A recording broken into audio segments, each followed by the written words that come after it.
Nah, sekarang selanjutnya kita lihat simulasi penggajian P3K paruh waktu. Ini jika sesuai UMR ya, upah minimum regional.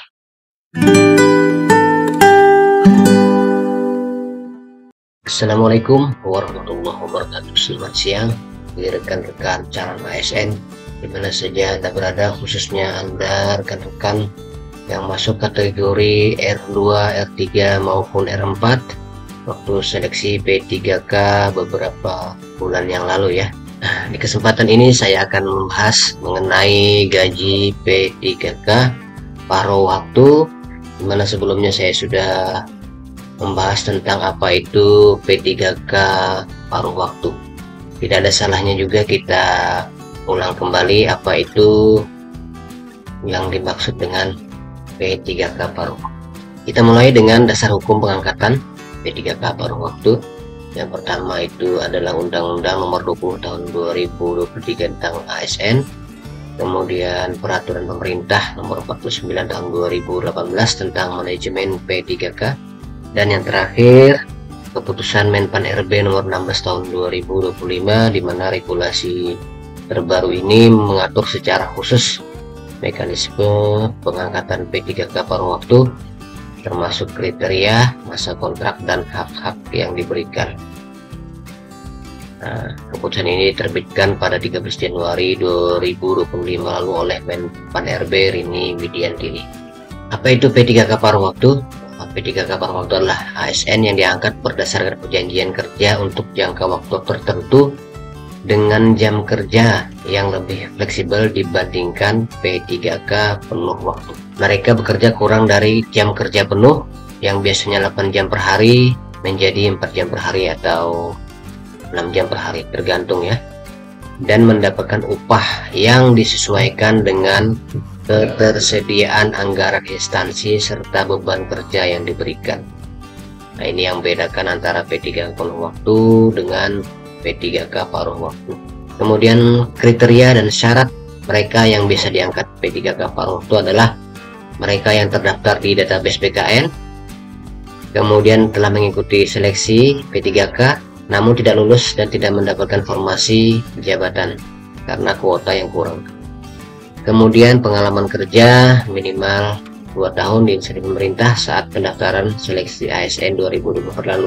Selanjutnya memiliki kualifikasi pendidikan yang sesuai dengan jabatan yang akan diisi. Dan yang kelima adalah bersifat sementara, di mana pengangkatan P3K paruh waktu ini merupakan transisi dalam penataan tenaga non-ASN sehingga tidak semua honorer otomatis menjadi P3K paruh waktu. Lanjut ke mengenai gaji dan hak P3K paruh waktu. Gaji P3K paruh waktu disesuaikan dengan upah minimum regional atau UMR wilayah setempat atau minimal sama dengan upah saat menjadi honorer, tergantung ketersediaan anggaran instansi daerah masing-masing, di mana detail gaji belum diatur secara rinci dan dapat bervariasi antar instansi. Jadi berbeda-beda nanti antara Jakarta atau Bandung, Semarang, itu tergantung instansi masing-masing. Kemudian sumber dananya berasal dari anggaran di luar belanja pegawai sehingga tidak membebani anggaran negara. Hak lain bagi P3K paruh waktu adalah mendapatkan nomor induk pegawai P3K sebagai pegawai resmi dan akses fasilitas ASN lainnya. Kemudian P3K paruh waktu bisa menjadi penuh waktu dengan catatan memenuhi hasil evaluasi kinerja dengan predikat minimal baik. Nah, ini nanti bagi P3K paruh waktu yang sudah diangkat juga akan mengisi kinerja ya. Kemudian P3K paruh waktu bisa diangkat menjadi P3K penuh jika ada kebutuhan jabatan dan anggaran yang memadai di instansi. Selanjutnya proses pengangkatannya melalui tahapan pengusulan ulang oleh instansi atau WPK ke Menpan RB dan BKN. Jadi tidak otomatis. Nah, sekarang selanjutnya kita lihat simulasi penggajian P3K paruh waktu. Ini jika sesuai UMR ya, upah minimum regional. Sebagai contoh, di Jakarta Misalnya UMR Jakarta 2025 ini 5.200.000 per bulan, dengan asumsi untuk kerja penuh waktu adalah sebanyak 40 jam per minggu.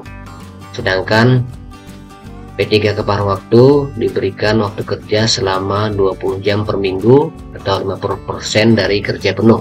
Ini juga menyesuaikan, tidak mesti 20 jam, bisa juga sama dengan penuh waktu 40 jam per minggu. Perhitungannya adalah gaji 50% karena cuma 20 jam tadi ya, dikali UMR berarti setengah, dikali 5.200.000 sama dengan 2.600.000 per bulan. Itu gaji jika mengikuti UMR dan jam kerjanya adalah separuh dari P3K penuh waktu.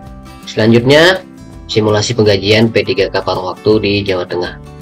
Misalkan UMR Provinsi Jawa Tengah itu 2.200.000 per bulan, jam kerjanya P3K paruh waktu hanya 20 jam per minggu, maka gajinya adalah 50% dari UMR atau setengah dikali 2.200.000 sama dengan 1.100.000 per bulan. Bisa saja akan dipotong dana BPJS Ketenagakerjaan atau BPJS Kesehatan atau potong lain sesuai aturan dan kebijakan instansi masing-masing. Kemudian simulasi penggajian P3K paruh waktu jika sesuai dengan gaji sebelumnya atau selama menjadi honorer.